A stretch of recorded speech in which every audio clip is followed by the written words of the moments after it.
Downtown Beirut, rocked by a car bomb that killed 5 people and injured more than 70 others. Among the dead, former Lebanese ambassador to the U.S., Mohamad Chatah. Lebanon's news agency says Chatah's convoy was struck. So far, no claims of responsibility. Joining us now from Beirut is journalist Mitchell Prothero. And Mitchell, you were actually at the scene of the bombing just after it happened. Is that right? Tell us about it.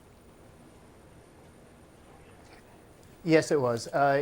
What happened was shortly before 10 a.m. this morning, a large explosion rattled all of Beirut. You could pretty much hear it all throughout downtown and the surrounding areas. Down at the scene, which is in a 5-star area of downtown Beirut, surrounded by luxury hotels, nightclubs. The parliament is close by, as are a couple of the residents of the prime minister, things like that.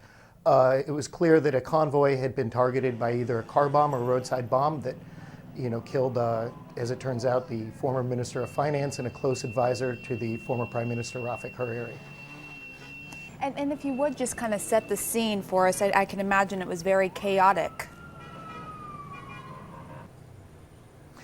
It was. It's not the largest bomb I've ever seen in Beirut. It was clearly a professional hit intended to sort of get somebody inside maybe a convoy or inside an armored vehicle. About a dozen cars were on fire. Emergency personnel were running around. Windows had been blown out throughout all of these luxury places. There's a number of very expensive stores and hotels and restaurants in the area. So it was quite chaotic. Probably saved a lot of people's lives that it happened this week when things are a little slower and people aren't going to work quite as much or quite as early. Wow. Interesting you say it's not the largest bomb you've seen in Beirut. I mean, how many, Mitchell, have you seen there?